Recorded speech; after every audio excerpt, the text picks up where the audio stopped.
আমরা মেয়েরা যতই বাসার কাজ করি না কেন, দিন শেষে দেখবেন সবারই শুনতে হয় কম বেশি যে বাসায় তোমরা কি কাজ করো, এটা কোনো কাজ হলো? তো একদিন হচ্ছে আমার মনে হয় প্রত্যেকটা হাজবেন্ডকে দিয়ে প্রত্যেকেরই উচিত যে একদিন বাসার সব কাজ করানো, তাহলে আসলে বুঝতে পারবে যে বাসার কাজগুলো কত কঠিন। তো এই তো আমি হচ্ছে আজকে সকালবেলা ঘুম থেকে উঠে নাস্তা খেয়ে আনিশাকে নাস্তা করিয়ে তারপর হচ্ছে ভাবলাম যে আজকে বাসাটাকে ডিপ ক্লিন করে নিই। যদিও আমি প্রতিদিন বাসাটাকে সুন্দর করে ক্লিন করি, তারপরও মনে হয় যে মাঝে মধ্যে ডিপ ক্লিন করলে আরও বেশি ভালো লাগে। যেদিন হচ্ছে আমি বিছানা চাদরগুলো চেঞ্জ করি সেদিনই আমি ডিপ ক্লিন করে নিই।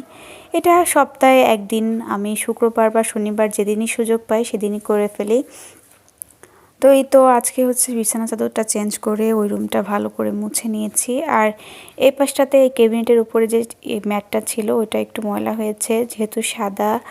তো এই তো এটাও চেঞ্জ করে নিলাম। তো এটা হচ্ছে বিছানা চাদরের সাথে চেঞ্জ করে মানে ধুয়ে নিব। আর এই যে বক্সটা দেখতে পাচ্ছেন, এটার মধ্যে হচ্ছে ওষুধ, সব কিছু প্রয়োজনীয় টুকটাক জিনিস যেগুলো সবসময় লাগে সেগুলোই রেখেছি হাতের কাছে যাতে সহজে পাওয়া যায়। আর এখানে হচ্ছে অলওয়েজ আমি একটা গাছ রাখি, তো মাঝে মধ্যে আবার রোদেও দেওয়া লাগে, কারণ এখানে যেহেতু খুব বেশি রোদ আসে না, যার জন্য একদমই গাছের অবস্থা খারাপ হয়ে যায়।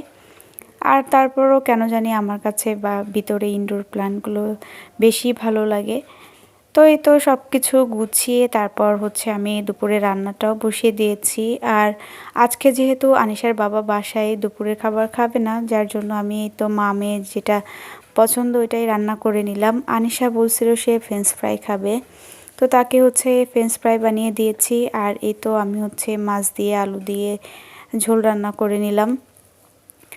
আর গোসল করে তারপর হচ্ছে এই তো বাসার লোকটা মেয়ে হচ্ছে রান্না শেষ করে ওকেও গোসল করিয়ে দিয়েছিলাম, আর আমিও গোসল করে নিয়েছি। আর এই যে দেখতে পাচ্ছেন সে হচ্ছে ঘুরতেছে। আর ওভারঅল এই যে পরিষ্কার করার পরে মনে হয় যে যেদিন মানে বেশি ডিপ ক্লিন করি সেদিন মনে হয় যে আরও বেশি ফ্রেশ লাগে। মানে আমার কাছে মনেরও একটা শান্তি, মানে মনে হয় যে খুব ভালো লাগে। তো এই তো আমার সব কিছু শেষ। আর এদিন হচ্ছে আমি গাছগুলোতেও পানি চেঞ্জ করে দিয়েছি। সপ্তাহে একদিনই আমি গাছগুলোর পানি চেঞ্জ করে দিই, কারণ আমার কাছে মনে হয় 2 দিন পর পর আমার মনেও থাকে না অনেক সময়। এই তো আমার চাদরগুলো যেগুলো আমি হচ্ছে চেঞ্জ করেছিলাম ওগুলোও ধুয়ে দিয়েছি। আর যেহেতু আমার একটাই বারান্দা, যার জন্য সব কিছু এখানেই রাখতে হয়। তো এই তো গাছগুলোতেও ভাবলাম একটু আগাছা পরিষ্কার করে দেন পানি দিয়ে দিই। আর এই যে গাছগুলো হচ্ছে আমি সুন্দর করে আগাছাগুলো পরিষ্কার করে মাটিগুলো একটু আগলা করে তারপর হচ্ছে পানি দিয়ে দিয়েছি।